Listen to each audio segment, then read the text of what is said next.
Welcome to the Platform to Perform podcast, the podcast for coaches, athletes, and anyone looking to perform at their highest level. If performance is your goal, we aim to provide you with a platform to perform. I'm your host, as always, Todd Davidson, and joining me on episode 30 of the Platform to Perform podcast is Howard Green. How are you doing today, Howard? Yeah, very good. Thank you, mate. Thanks for having me on. My absolute pleasure. Do you want to start by giving the listeners a bit of an introduction to yourself and explaining why you do what you do? Why I do what I do? I do what I do because I enjoy helping people, regardless of level or age or even scenario, like be it players or even coaches, do more kind of bit of coach ed and mentoring now. That's what I enjoy. And it took time to arrive there. So like background is military. I spent 6 years in the Royal Marines. Transitioned from there into sports coaching, did a sports coaching degree, and I was going to go into rugby league, but kind of realised a lot of the contracts were kind of pretty volatile and short-lived in terms of 2 or 3 year contracts.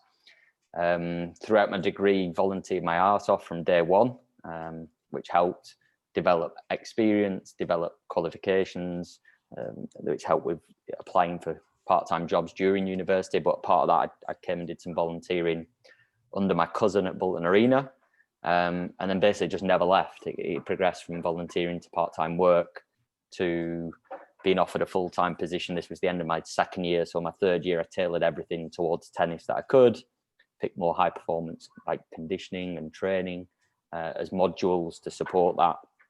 And then, I've never left. I've been here 11 years now and been head of the program for quite a long time, large part of that. But yeah, I think big evolution. Always, you listen to podcasts back in the day and you can't get off the train and you think, I don't know anything. But one of the things I always would pick up was people would always say, okay, I was a half decent athlete or I was a failed athlete. And for a long time, I had a bit of a chip on my shoulder that I wasn't an athlete. And then I spent a lot of time with Darren Roberts, and we both kind of learned to love our military past and understand, well, I was an athlete. I was a tactical athlete. I was an athlete at quite an elite level. And the shape that I was in and the mental strength that was required for that, it is as much any sport that's out there. So yeah, that was kind of big evolution of me and my mindset to come to terms with, I was an athlete. And no, I've been around a little while now, so I'm a bit older. Came into education a little bit later. I've got that background of the military and working pretty much all my life. I've always worked, so I've got a good work ethic, but I think what I bring to the party that's a little bit different is just a little bit more long in the tooth, and I've got more life experience now. Yeah, no, that makes a lot of sense. My next question was going to be, I suppose, besides, I'm hasten to use the word cliche because I don't want to sound like that's talking down to you at all. But besides the obvious things that might spring to people's minds, so discipline, things like that, is there any other unique advantages you feel like you bring from a military background that perhaps wouldn't be as obvious to people? Yeah, I guess, it's a very, I was part of the Royal Marines, and we're bred from day one that we're better than others, and we have commando spirit and commando values that are drilled into us in terms of like courage and unselfishness, cheerfulness in the face of adversity, but things like that would be transferable to any job in terms of like adaptability, humility, professional standards. It's quite an elitist mindset that was developed, which is good for some elements, but you mentioned if there's any drawbacks, that would probably be the drawback that took some time to get over, that I don't have to be the best or try and be the best or be seen to be the best. And I think that feeds things like, lower self-esteem or imposter syndrome. You're always pushing to learn more, do more, work harder, work longer hours just to kind of justify yourself. But yeah, I think the one thing that I think I can bring to sport, and again, it took time for me to reconcile my military past, coming away with PTSD and stuff from Afghanistan, is the concept of rehearsal. And ultimately, we would rehearse a lot to a high degree, because if our rehearsals didn't go well, that meant somebody getting shot and dying. So I'm not, but we would practice without weapons, with no ammunition, with blank ammunition, with live ammunition. We would drill and drill and drill and drill and drill that when the actual action of bullets came flying at you, your young 18-year-old lad who's on his first tour just kicked into action. And I think athletes could potentially learn from that. You know, even the kind of the book, the Exos book of like every day is game day. Like everything you do, you know, the way you do anything is the way you do everything.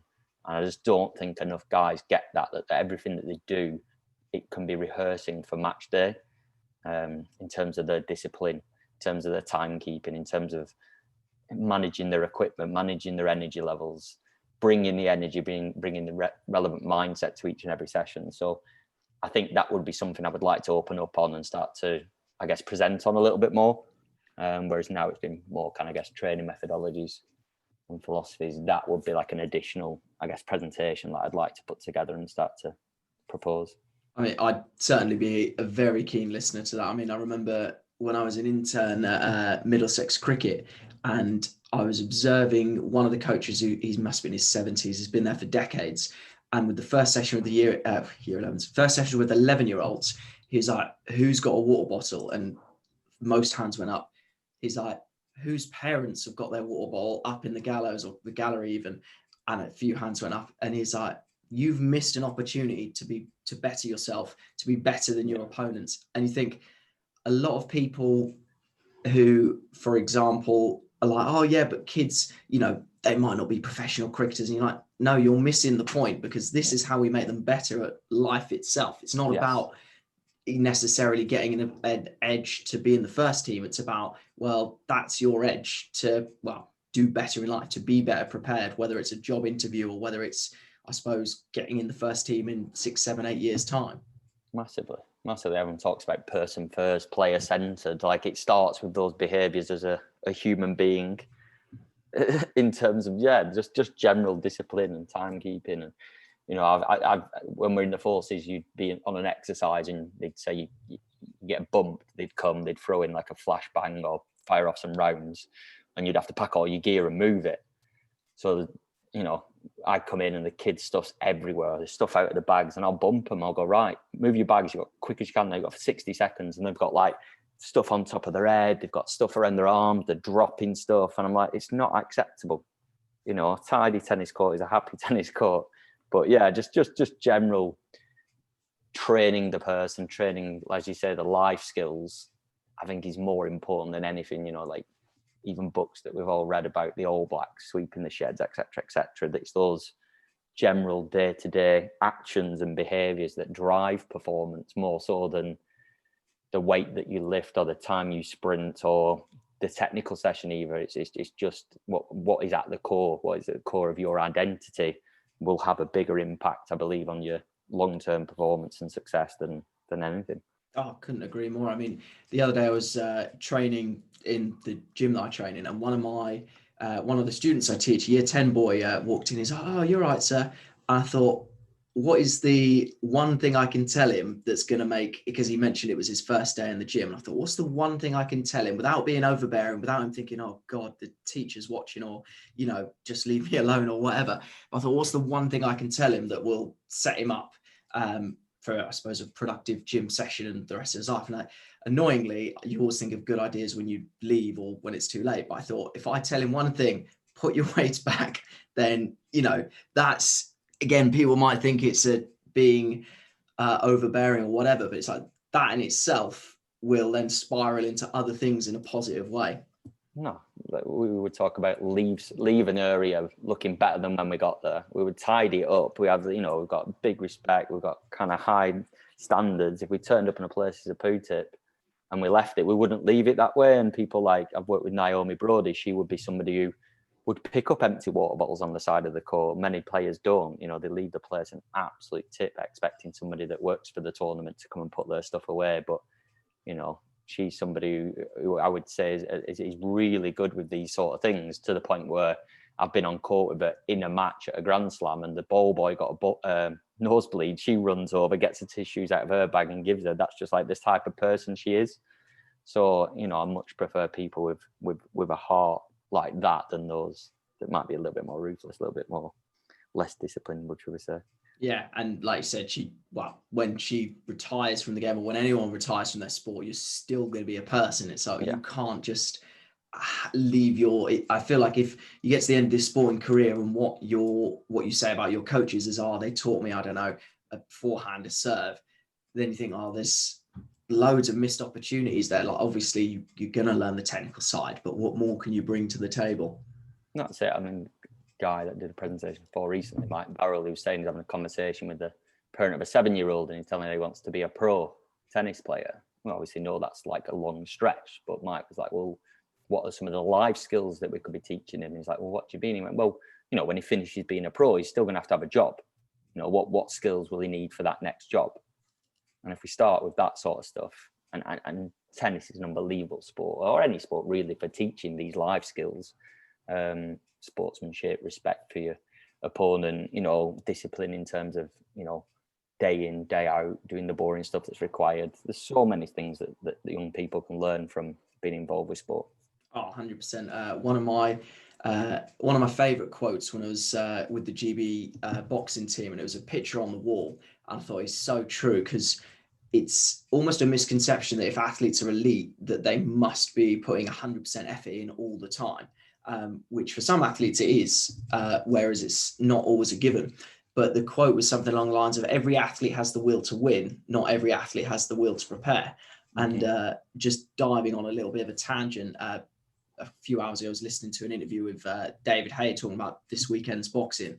And he said that Chisora is going to give 100% in the fight, but saying that now he's actually putting in 100% in training 3 months out, and saying that that's where it counts, because everyone wants to win. Like, anyone who's involved in sport wants to win, but it's those little things, as you said, tidying up the court, whether you're looking to gain the advantage in terms of how you're living your lifestyle, that's going to underpin your ability to have any sort of success.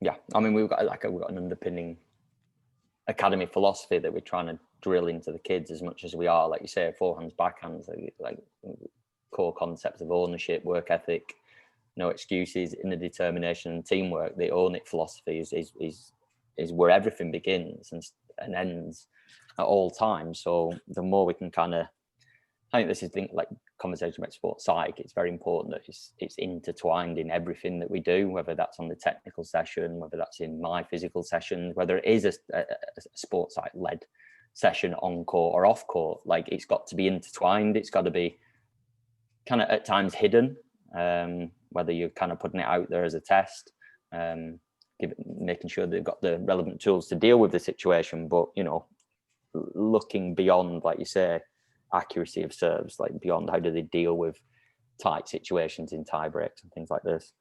And just going back to a point you made earlier about the act of rehearsal, and what I gained from that when you were talking it through is very much similar to how, for example, we're not going to start an athlete day one with, 200 kilo back squat. We're going to progressively overload that.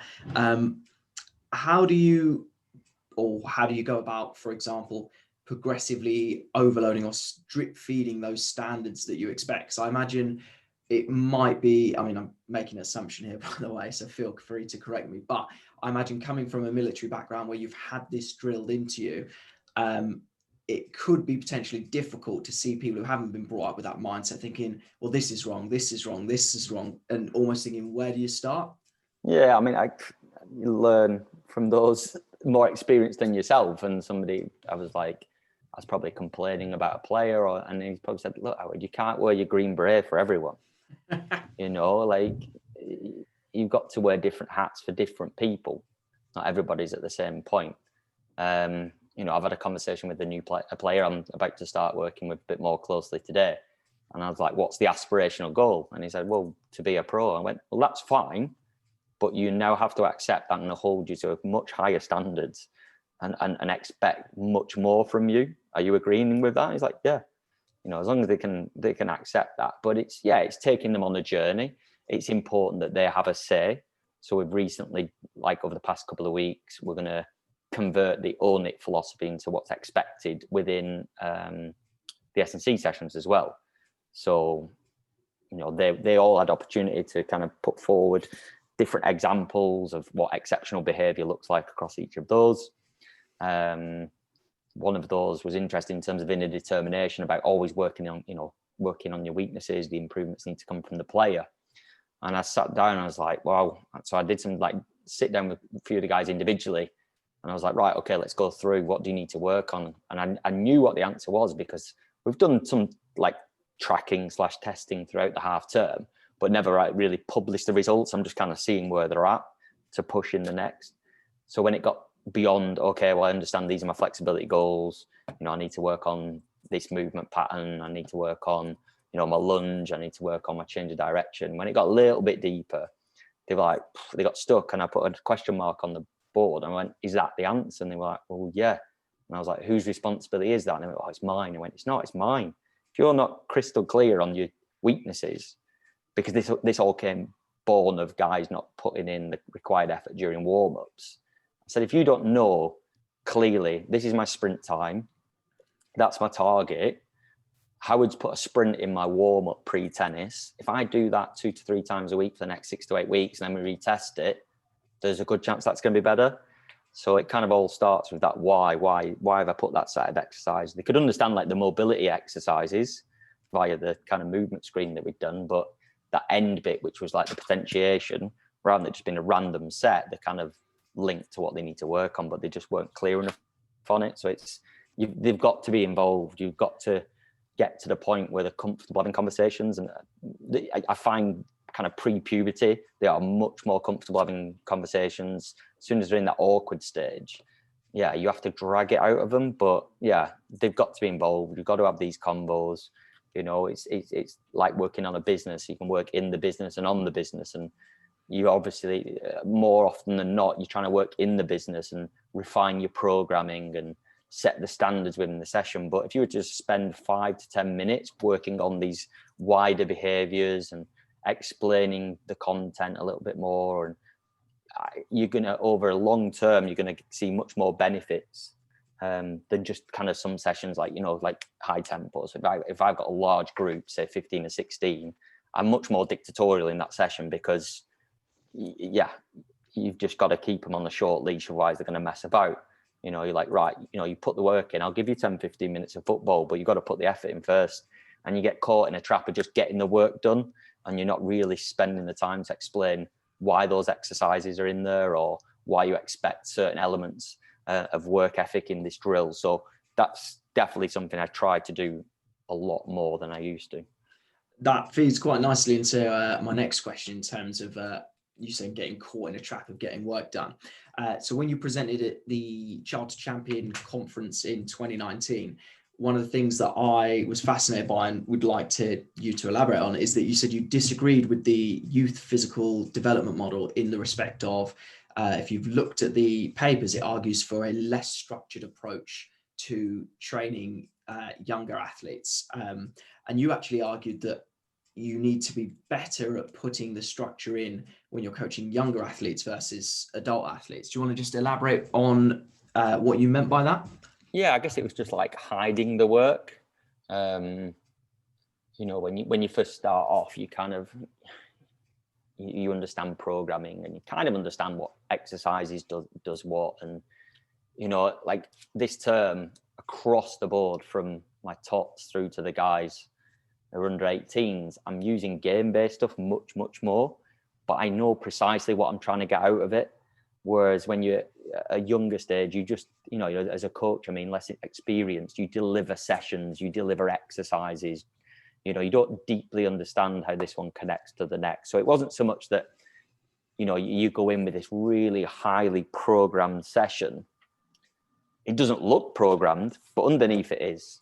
Does that make sense? So it's like, you know, you've got the likes of Simon Brundish and Jeremy Frisch, and say, oh, look, no, I just get them to do this, I just get them to do that. But it's via lots and lots of experience. It looks like just an assault course, or it just looks like a series of constraints within a warm-up. But there's a lot going on. There's lots subtly hidden in there.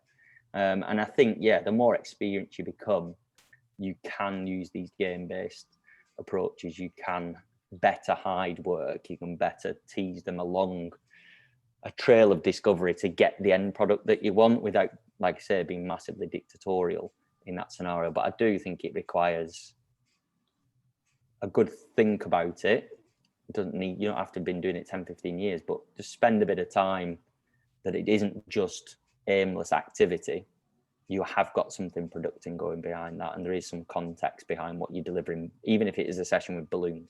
There's something, there's fundamental movement patterns hidden within the specific shapes. So that's kind of the Supermovers thing, like there's shapes that they need to move well as a human, but would underpin the movements required for the sport, hidden in the game. Be it kind of hit the balloon up, touch the floor. You've just disguised a squat and an overhead reach type exercise. It's little things like that, I guess, just being smart with your constraints, being smart with the tasks, being smart with the games.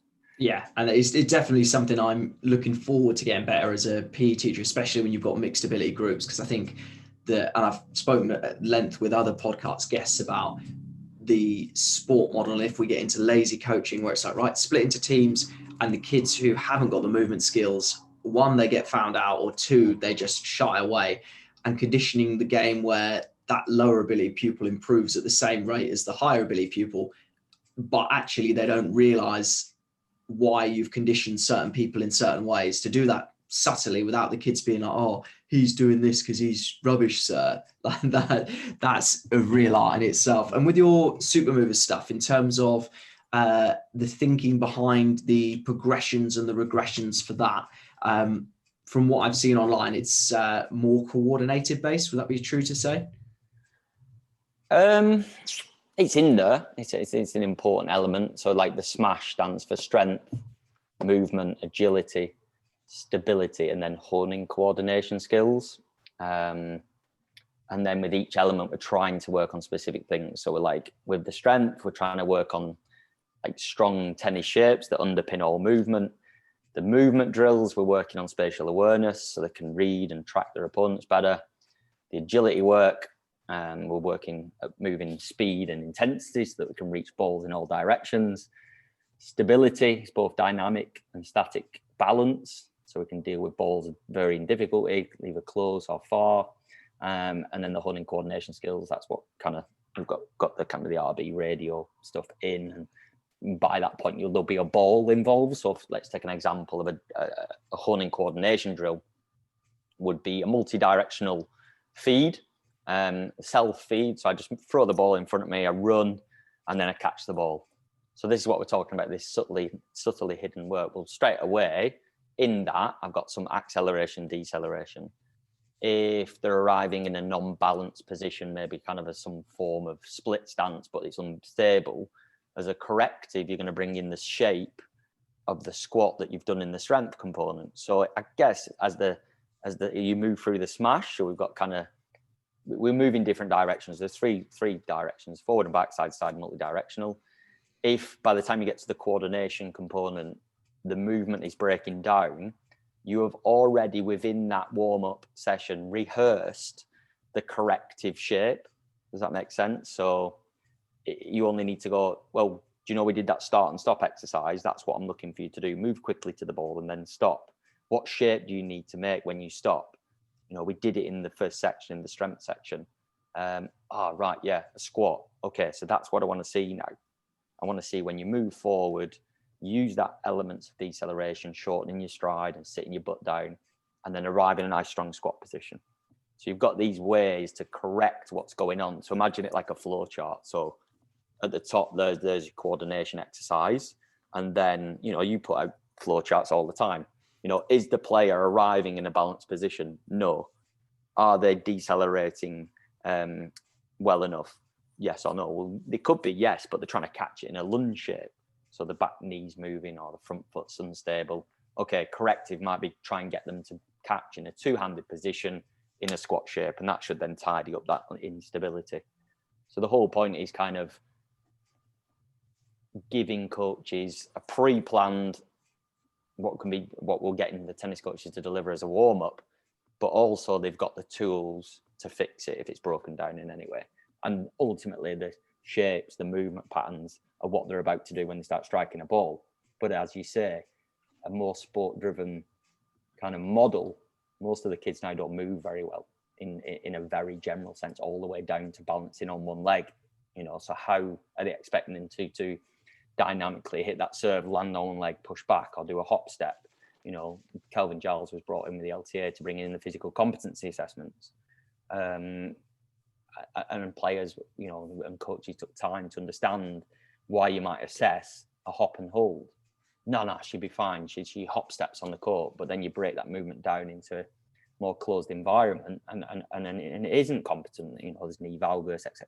But you know, again, touching on the concept of rehearsal, if you've rehearsed your shapes and your movement patterns in your warm up repeatedly, then you can fall back on the quality of that movement in high stress situations, be it fatigue or pressure in a match.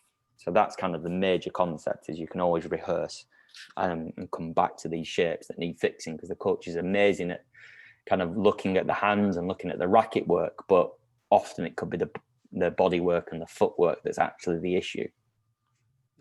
There's perfect summary for me. I mean, I always worry that when I talk about, for example, revisiting the fundamentals or the basic shapes, that people, or for example, about a sport model of P being somewhat outdated, I worry that people will misconstrue that and think that I'm saying, right, let's not play tennis. We're just going to do only movement. And that is absolutely not what I mean. So I like the way you break that down in terms of giving them context of the movement in the warm-up.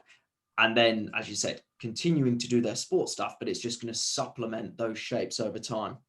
I mean, I was sent a video by a coach, a mentor, of his seniors, and we're talking 60 plus, doing like an orientation drill.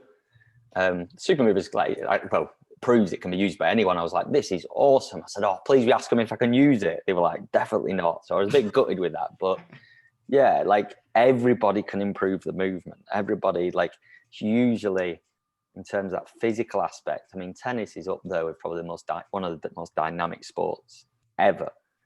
But it often gets neglected, and it's usually through like traditions. And I spoke to a coach out in the US, and you know, they went for a big period of educating coaches on the dynamic warm-up, which was basically a bit of a jog around the court and then some dynamic stretches, and that's it.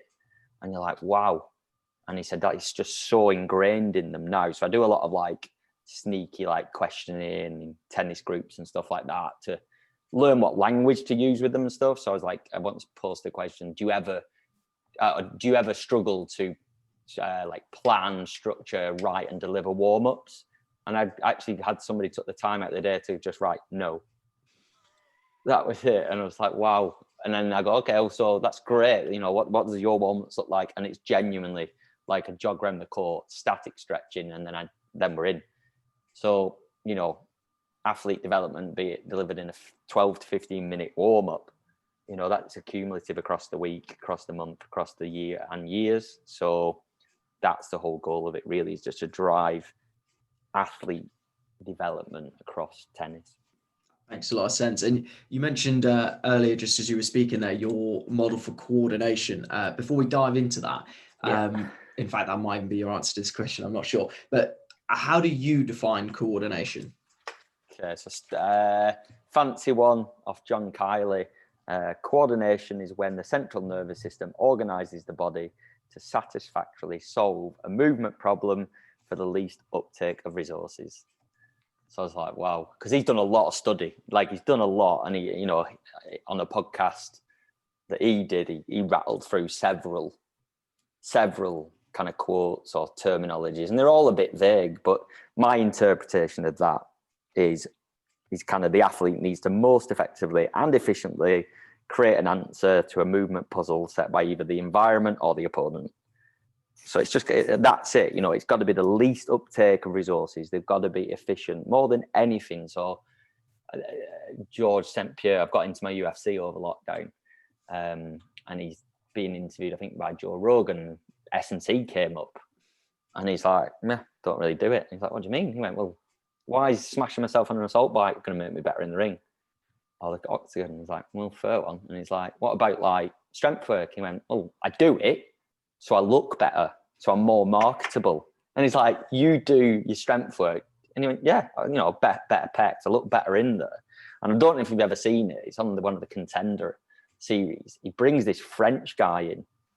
Basically, he's pretty much drunk all the time. He smokes, he eats crap, he's got dad bod, but he is that good at Muay Thai. He kicks everybody's ass. even these guys that, you know, like straight laced, but he's just an efficient mover in the discipline that he's chosen. So it's not to say that kind of, it's that old thing that people will talk about golfers and all these guys who are like overweight and don't train. Yeah, they're that good in spite of this, but some people are just amazing, you know, like Roger, you know, he's just built for tennis. So it's not just purely physical.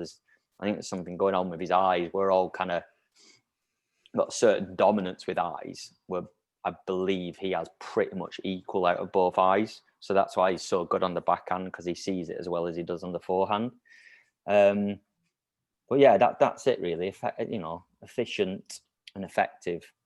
You know, and it says I put environment or opponent because it might be somebody like who Darren works with, us, you know, action sport athletes. You know, that could be the slope, it could be the half pipe. You know, they've got to solve the solution. You know, create a solution. And just using Roger Federer as a prime example, in some of your blogs on coordination, there was like a 20-minute warm-up with Federer that I was absolutely fascinated by. But do you think that, whether you think Federer is the exception or the rule, do you think Federer highlights the fact that maybe as strength and conditioning coaches, we either get too focused on the physical, or just the fact that we feel more comfortable in pursuing the physical, or we don't think the coordination, perceptual stuff is our job? Massively. Our job is to put them on the court, that, you know, make them available to train and compete. That's our job. Be able to withstand whatever session that coach wants to throw at them from a physical perspective, from a skill acquisition perspective, and have the ability to come back for more that afternoon or the next day. You know, we massively get hung up, and that's why I'm doing more games. Like, they've got to earn it. Don't get me wrong. Like, you know, I think it's Nick Grantham talks at your meat and potatoes and you dessert. Like, if they're doing the meat and potatoes in the squad sessions, and that's predominantly now where you predominantly even doing strength work or movement work, similar to my friend Ollie at Duke's Meadows, like the predominantly the main sessions, that when they do come to me, I'm more than happy to work on real specifics for them in the movement patterns and throwing like the coordination stuff, because they've earned it.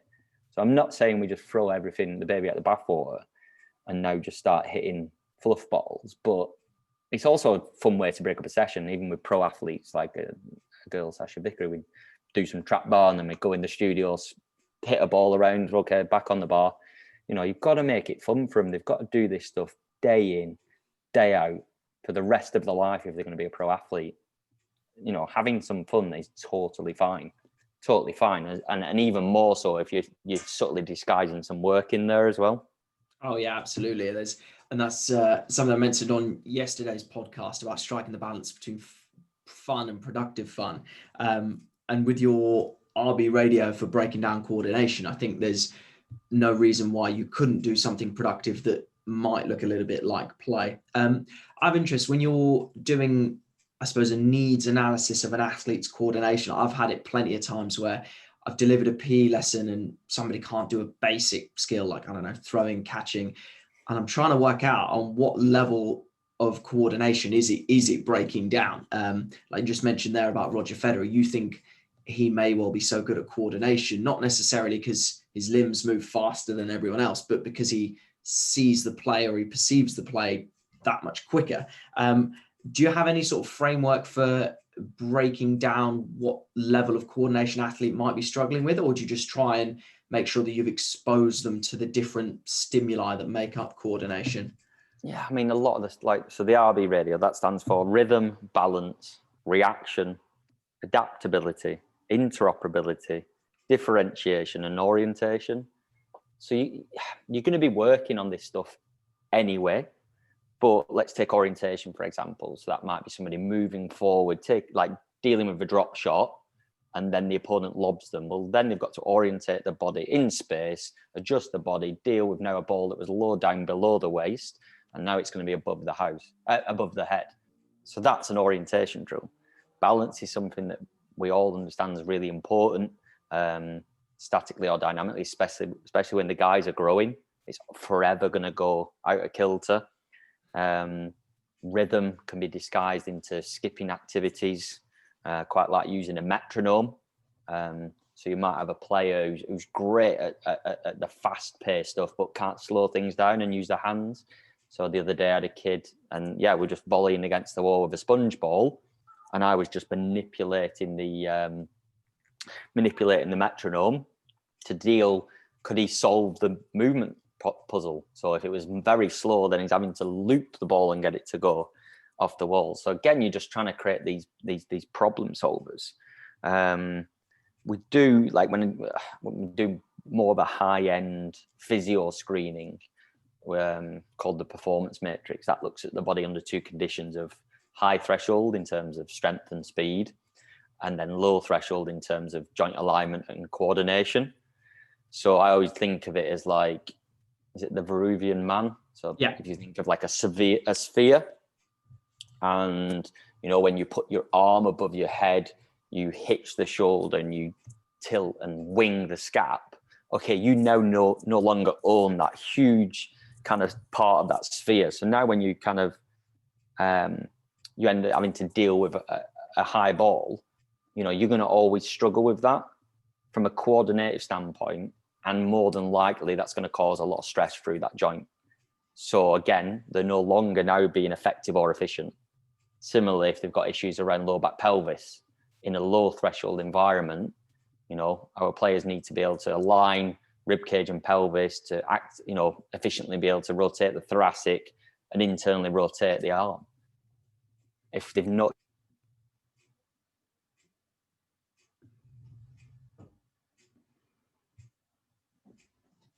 so when I picked up Anna Ivanovic, who was former world number one. Just sorry, mate, just lost you a second there for about 5 or 10 seconds. You might have to the last thing I heard was about you talking about aligning the rib cage and pelvis in a low threshold environment. Yeah. So for example, if a player cannot control the alignment of their rib cage and the pelvis, they're not going to be able to efficiently rotate the thoracic or internally rotate the racket arm. So, and it's tough because again, this stuff is now like, we train it under two conditions. So say, for example, they are in extension. We'll use a series of like short isometric contractions to work the muscles that are long and weak. So we might do like a diagonal sit up to work the obliques. So we call that a time under tension exercise. But then we might also do an exercise where we put a ball between the knees. We keep the trunk upright. We drop down into a small knee bend. And then can we rotate the thoracic without the hips moving? And that becomes a time under attention exercise. And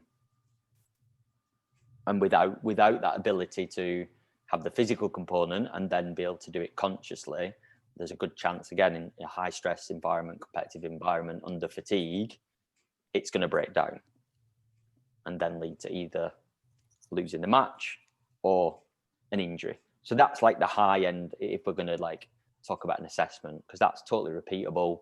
The 10 tests, you know, you stick to the protocols, that's then valid and reliable. I'd always get somebody else to do it, so it's not me trying to assess my improvements in the programming I've done.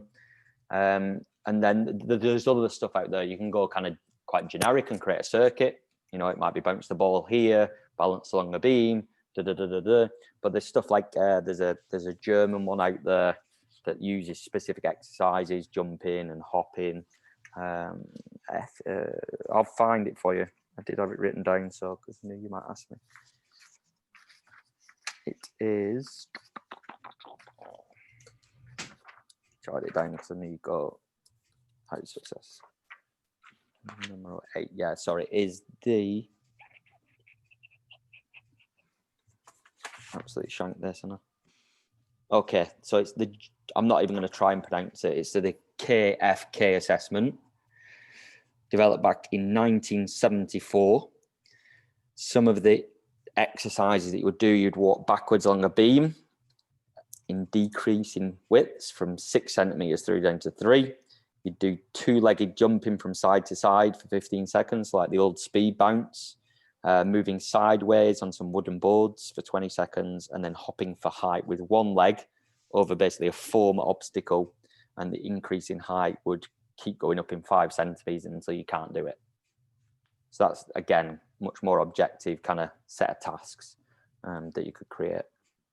No, I like that a lot. I think that's it always makes me laugh when people knock on the FMS and they say, oh, it doesn't predict injury. And it's like, well, if you read the literature, it was never designed to do that. But my one not critique of it, but my one tweak of it would be, as you said, to make sure you're testing them under low stress environments. And if they pass that, then great. But then what is it like under fatigue with some kind of cognitive overload, or maybe you're even doing it at the end of the session, because that's when things are going to go south. You're not going to get someone who, for example, blows an ACL on a single leg squat when they're fresh.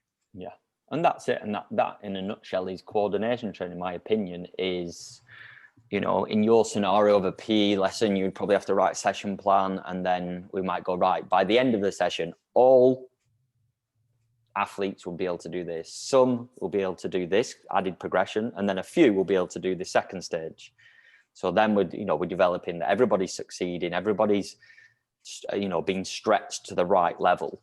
And that's what we'd use for coordination training, is this layering approach. You know, your first drill is 1.0, and then we go to 1.1, then 1.2, 1.3. It's just gone to absolute rat poo. Okay, we bring it back a level.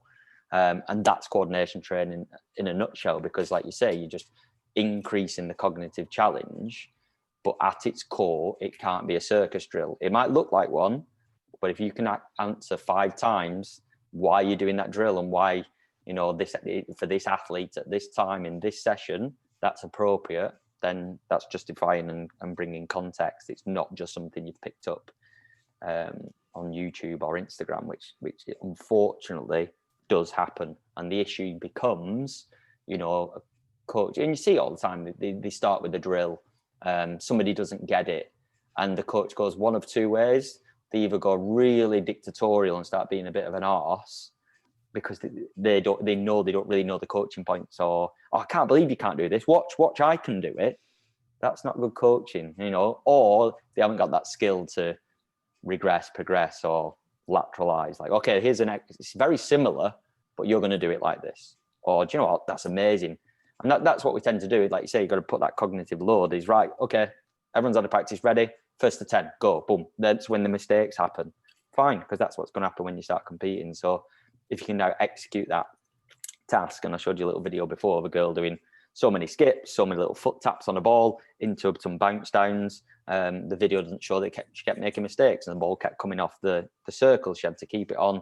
So that's now how she's going to improve her time, is not panic under stress, maintain the skill of just tapping the ball with greater accuracy.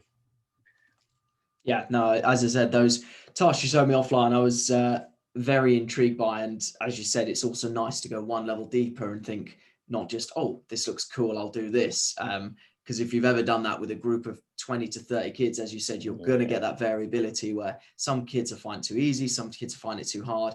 And then if you've not got an idea of what, you know, progression -1 or progression +1 looks like, then that intended fun that you wanted to interject into the session is going to get lost very, very quickly. Yeah. And kids are smart. They're smart. They'll pick up that you don't know what you're doing. Like, they're like, you can picture him. He doesn't even know what he's doing, this drill. He doesn't even know. And you don't. The last thing you want to do is lose your kind of respect with the players, that you're there and you're the subject matter expert. You know, if you start by going, guys, like, come over here, have a look at this, which I've done, and I'll be like, right, what do you think to that? Oh, that's cool, isn't it? I said, well, do you want to give it a go? Let's try it. You know, if you start with that, you're open and honest. But it's got to fit in a certain part. It's got to link with something that's already pre-planned, or it's in a specific part of the session in which a bit of kind of variability and fun's fine. You know, you don't completely deviate from the plan. You know, it's like I'm stealing other people's words, but it's like, you know, your session plan, you're being the ship's captain, but you might allow sometimes to be a pirate. Like, or you just set a task, right? There's a ball, there's 2 hurdles, who can come up with the best drill? And to be honest, I've stolen loads of drills off kids. They come up with some awesome stuff. Some just repeat what they know from you, and others come up with some absolute belts. And you're like, I'm having that. Yeah, and it is funny because I find whenever I try and create stuff myself, never as good as I'll see some kid. I'm trying to think what I was doing the other day. Oh yeah, so we're doing is a fitness scheme of work, and I thought, right, I don't want to go down the route of we're all going to do the bleep test, because that's just, for me, there's much better uses of time. But I just had it where they had half their team on one side, half the team on the other side, and they were only allowed 4 feet on the floor between the group at any one time. And I just said, look, it's up to you. You just got to get to the other side. And I was thinking, as an adult, 2 of them are going to jump on 2 of them's back and walk across, and 4 of them hopped across. And I was like, oh, well, you've completely undermined me, but you're listening, so that's a good thing. No, it's good. They always surprise you. On the subject of a question that I meant to ask earlier, so excluding your background with the Marines, if you could hire one person to, for example, be an S&C coach with you in Bolton, but they haven't come from a traditional, I don't know, undergrad, masters, whatever strength and conditioning background, what other field would you potentially be excited to employ someone from? I mean, in my world, if they're a tennis coach, because they already understand the sport, and that's like a big one in terms of like understanding the language and being the ability to go, well, you're doing this for your open stance forehand. So I think if somebody's got an insight to the sport, you can teach them the rest. Let me think. It's like a completely different job. Yeah. So not related to sport. A juggler from a circus or a clown. Yeah, he could come in and teach us some bits about coordination. No, I don't know. That's a tough question, actually. I didn't prepare enough on that one. I just threw it out there. It only came into my head when you mentioned your background. No, if you get somebody come to you who's already a technical coach and shows an interest in learning what we learn, that's always a win for me, a real win. And without being sexy, like a female as well, because there's not enough female tennis S&Cs in my opinion, and that development of strong relationships with female athletes is important. I feel like I'm pretty good at it. Like I've only worked with female pros, but it's a skill and yeah, like I say, a technical coach with somebody who's hungry to learn. It doesn't take that long to learn what we know, really. Like when we're working with kids as well, like you can teach them basics pretty quickly.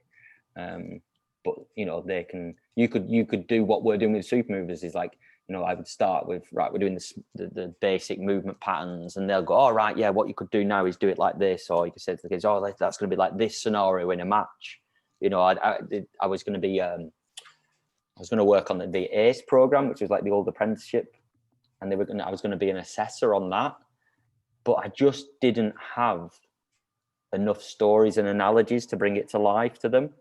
And I think, like we know, don't we? We've watched presentations and we've read books that stories bring things to life. They're more emotive than the best session plan ever. If you can set the environment in the first 5 minutes with a little story.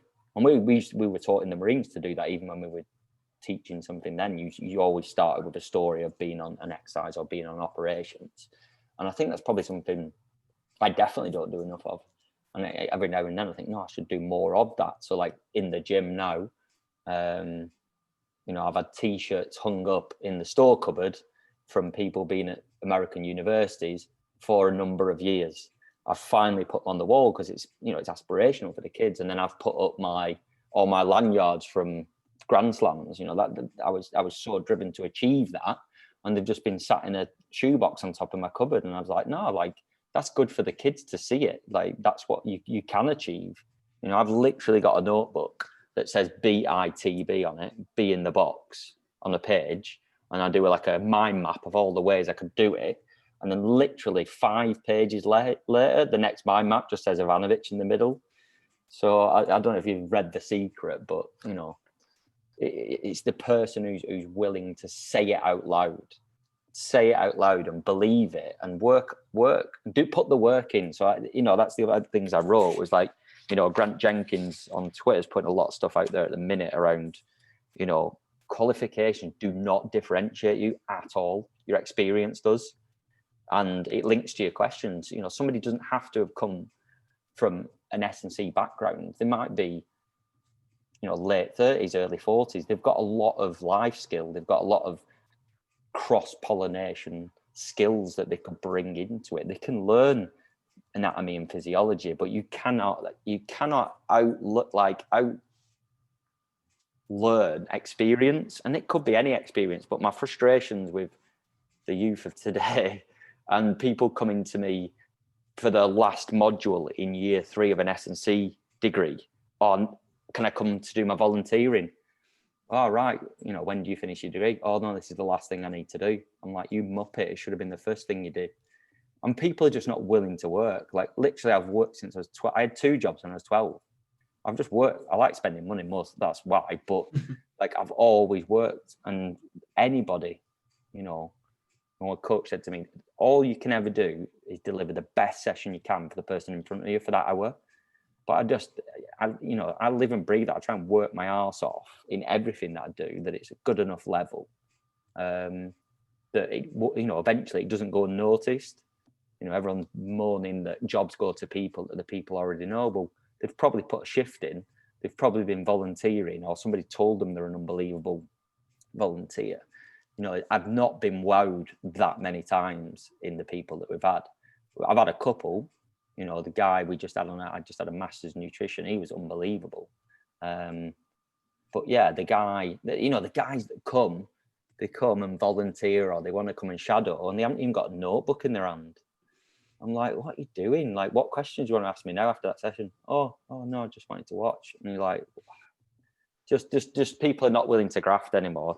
That's my issue, really. Yeah, it's funny because just as you were saying, I was thinking of so a guy called Danny Wilson who now runs Boxing Science, and as somebody who boxed as an amateur, and years ago my dream was to be strength and conditioning coach for GB Boxing. Like, that was similar to your Be in the Box thing, and I emailed Danny asking if I could shadow, and he didn't get back to me, and I emailed again.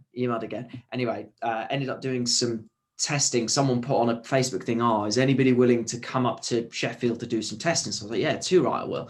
Turns out the woman who was doing the testing was good friends or colleagues with Danny. She then texted him, and then off the back of that managed to spend a week with him. And then off the back of this woman managed to get a day looking at the English Institute for Sport. And then later on, when the internship with GB Boxing came up, the head coach had already seen me because I'd been down there. Yeah. And when I spoke to Danny, he said that he gets flooded with emails saying, can I shadow you? Can I shadow you? And he just says he ignores them because he's like, if you really want to do it, then you won't just take the fact that I've not got back to you as a no. And he said, not enough people are willing to go past that first setback, or they just think, that was worth a try.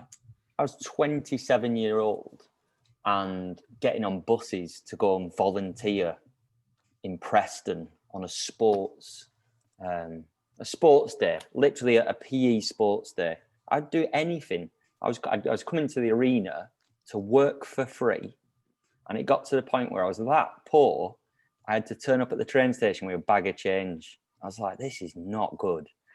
Then I had no money. I had to start biking it. It's like 15-minute drive. So I had to start biking it, and then somebody nicked my bike. But, through that period, that humility and the humbleness of, I was skint. Like, lads would be like, are you coming out? I'm like, I can't. I'm like, why? I said, I've got no money. I'm not going to get a student loan to go on the lash. And they'd be like, no, come out. We'll buy you drinks. And then, it gets to a certain point in the evening where I'm going to have to walk away. I can't ask somebody to go to the bar for me. But I was willing to do it. I was willing to do it, and I was willing to be poor, and I was willing to work hard. And then when I did start earning money, I spent it all on my education further, doing practical stuff over with Brendan Chaplin. But then, like you say, you bump into people on the next course, you chat to them in a coffee. You need to make yourself be high up on that list. If anything ever comes up and they ask for somebody who's a good egg, you're in the top 3. That's it. It's not rocket science. Yeah. I remember one of Brendan's workshops, and Dave Hembrough was presenting, and it was on something to do with philosophy. And he just started the presentation. He got his wallet out. He's like, who wants 20 quid? And everyone's sort of looking on, what's he? And he's like, no, go on, who wants 20 quid? And I'd sat in the front row, got there early. I was thinking, is he being serious? And anyway, I sort of clocked someone else coming from the back. I thought, no, sorry. Went arse over tip to grab the £20 note. And I thought, oh God, this is embarrassing. He's messing around. He's like, no, keep it. He's like, because you put the effort in. So I said, okay, I'll then put that 20 quid into getting a train fare from Durham to Sheffield to spend a week there. And spend a day there with Danny. And then Dave said, oh, where are you staying tonight? I said, oh, I'm not staying here. He said, what do you mean you're not staying here? I said, well, I can't afford the hotel fare, and the train fare to get me back on the same evening is too expensive. He's like, what are you going to do? I was like, well, the McDonald's is 24/7, so I was just going to wait there till 6 a.m. and get the train home. It doesn't go unnoticed, does it?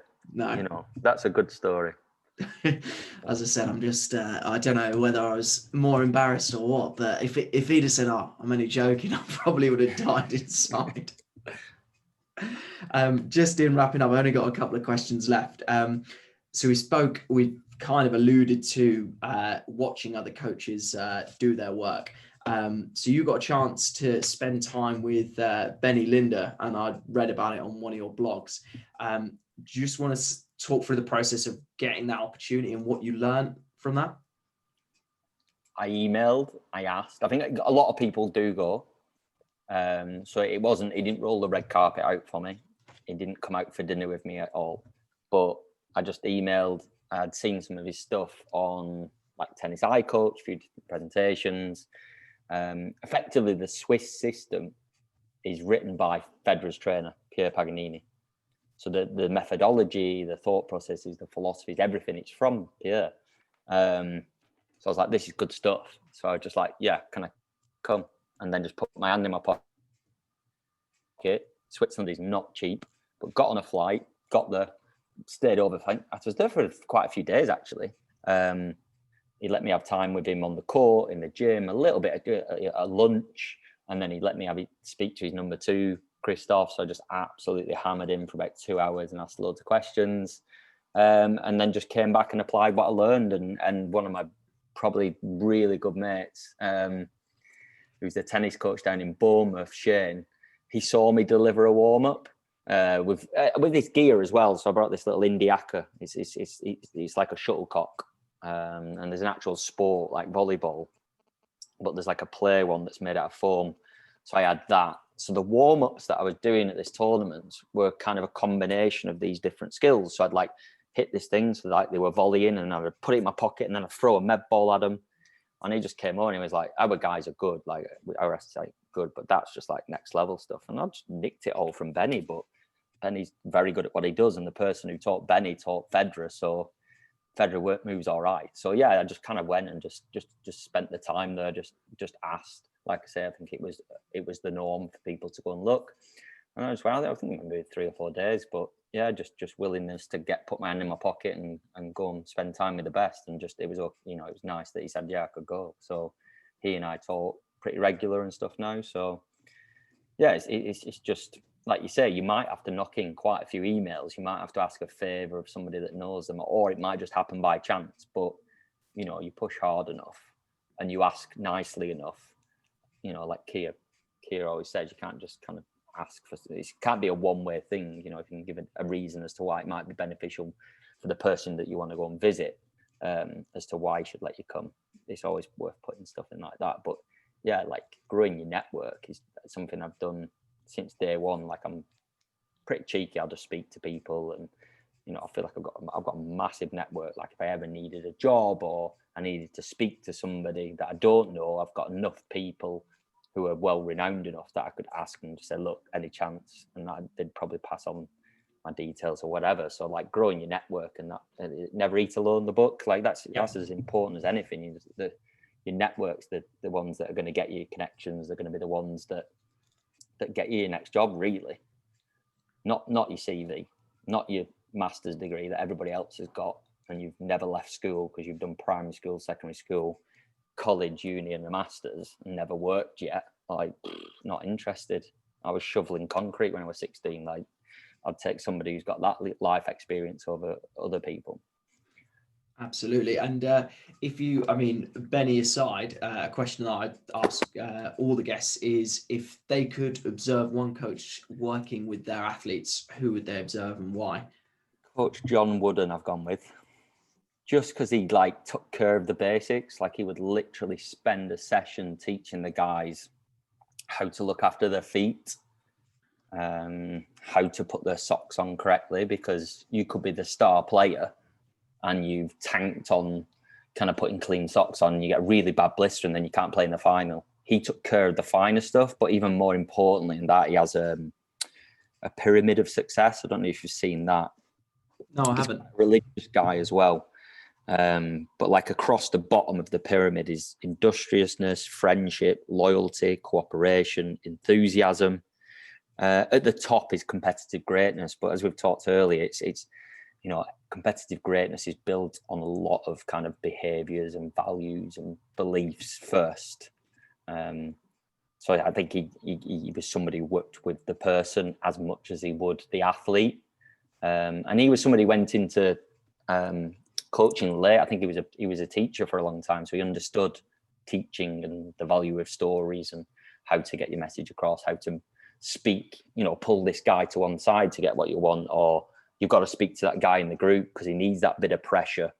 So I think it's that, and again, like you can't rush it. I don't think he was the most. I think he's pretty much the most successful college basketball coach of all time at UCLA. Number of wins, but yeah, he was a proper old dude. He had a lot of life experience that he could call upon. I think I keep saying it, but you just can't rush it.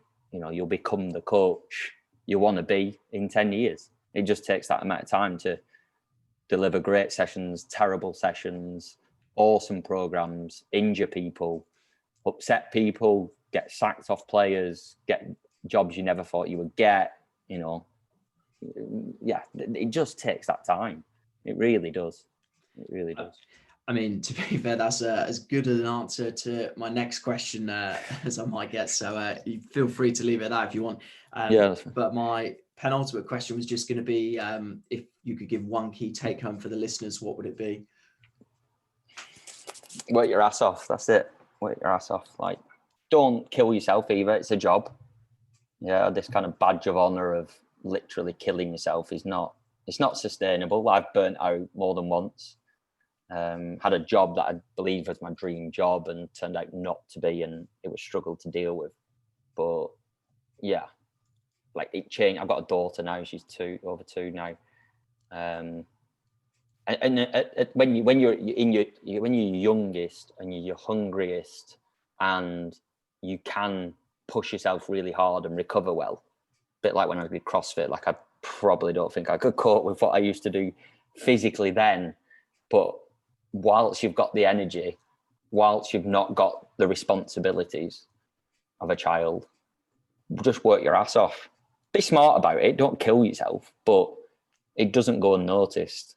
It doesn't go unnoticed. Like, you've got to put yourself out there. You've got to be, like I say, on the tip of the tongue of the people that make the decisions, that you've been a good egg. You've been in there off your own back, like you say. You've travelled and spent the night in a McDonald's. Like, literally, Dave will never have forgot that story. It's those little extra bits that make the difference, in my opinion.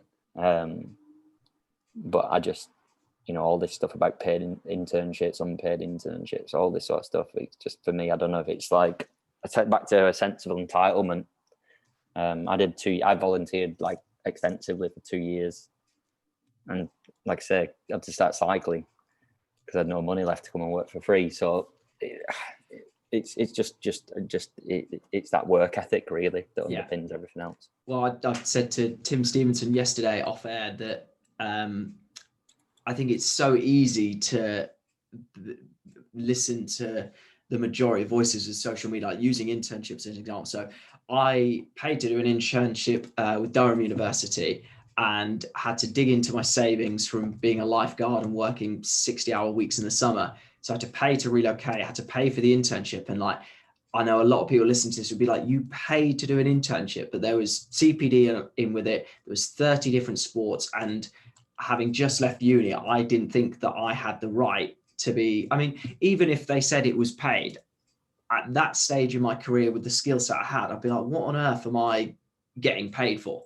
Because I'm not offering anything, because I've never coached before at this point, or certainly not strength and conditioning, didn't know anything about strength and conditioning. And that year for me was one of my best years of development as a coach, because it was 30 different sports. It was, 7 a.m. till 7 p.m, working with established coaches. And yeah, I paid for it, but that was 100% worth the investment. Like, the development I learned in that year was unbelievable. But everyone's up in arms about unpaid internships or even paid internships. I think it's so context dependent that you can't just say, oh, well, it's not paid, therefore it's bad, or it is paid, therefore it's good. I would like to put a caveat, like something that doesn't get spoken about enough, and that's coach health. Like, it's a job. You do not need to be on that phone on WhatsApp speaking to athletes beyond 8 o'clock that night.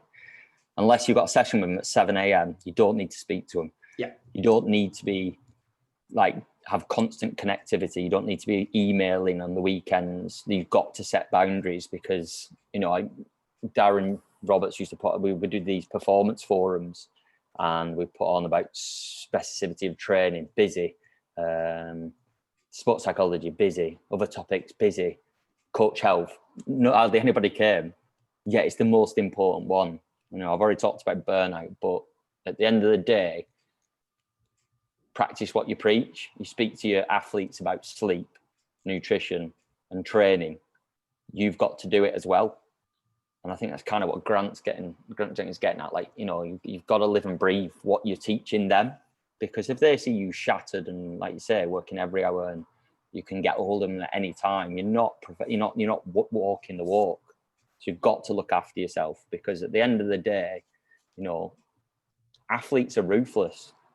They will drop you and forget you. There's the odd one who truly appreciates. For me, there should be as well. Somebody who's really going to achieve, be a professional, be a world champion, be an Olympic gold medalist, they have to be ruthless. They have to chew up what you've got knowledge-wise, and then, sorry, thank you, I appreciate it, but I'm off. I've got everything you can give me, I'm off. They will. And, you work really hard and really closely with people for a number of years, and you're like, oh, such a great relationship. And then they just go. And that's just the way it is. But, if you get cut up about it and get too attached to jobs and athletes and stuff like that, it's silly. So I think, although I said work your ass off, you've got to be smart and really, really look after your own health. Yeah. I mean, a quote that I liked off the back of my podcast with Greg McKeown, who's the author of Essentialism, a guy called Derek Sivers, who, again, on Tim Ferriss's podcast, which I would recommend listening to, but he says, say yes to everything in your early career. And I think that caveat is important. Obviously I'm not big time by any stretch of the imagination, but I put myself in a position where I can say no to things. Whereas, as I said, 5-6 years ago, go to Sheffield from Durham and potentially sleep in McDonald's. Yeah, I'll do that if it give me a connection. I don't know where I've got it from, but somebody said every time you say yes to something, you're saying no to many more. Yeah. So you've got to be careful. Always saying yeah, because you always end up putting yourself last. Absolutely. Your nutrition's poor and your training's poor, and we all know that's good for our mental health. So it's really important that you don't put yourself last. No. And as you said, the context of where are you in your career? Is it appropriate for you to say yes to everything? For example, with a 2-year-old daughter, that's going to be a disastrous career move. So, yeah. And everything else, if you were to say yes to everything in that situation. And context is king. And finally, if you've got a recommended resource or something you're currently reading, can be a book, podcast, whatever you're currently into at the moment. Yeah, I'm rereading it again. It's Atomic Habits by James Clear. Oh, fantastic book. Fantastic. It's for you and it's for your athletes. Even the concept of habit stacking, which is the easiest way to create a habit, is to attach it to another. Okay, you arrive for tennis. You arrive for tennis at this time every week. Can we just add 12 minutes before it? Or tennis coach, do you mind just doing 12 minutes of this performance preparation? It's going to add up. It's going to stop and get in it. attach it to what they're already doing. Be reasonable. The end of the day, if working with youth athletes, they've got like 2 jobs. They're at school all day and they're an athlete. So then you start giving them loads of homework and this, that, and the other, getting better at, letting guys do their individual stuff in squad sessions, try and facilitate and be smart. But yeah, it's a great book of pulling your own life in order and how you can potentially like positively manipulate situations to get people to do more positive habits, more productive lifestyles, etc., etc. But yeah, it's a very good book. Yeah, and definitely one of those. I literally said to someone on Instagram the other day, it's definitely falls into my game changer category. It's a fantastic read. And finally, if people want to reach out to you, where can they check out your work, get in touch with you, whatever? Yes, probably the easiest is Instagram at H Green Tennis Fit. And then if there's any like tennis coaches or S&Cs working in tennis, go and check out tennissupermovers.com. That's where my next kind of, I guess, push in life is going. So aspirational dreams, Marines, Grand Slam players box. Now is to get Supermovers out there and really helping tennis coaches. Awesome. And I'll make sure all of those are in the show notes. That's a brilliant place to end it. Thanks very much, Howard. Cheers, Todd.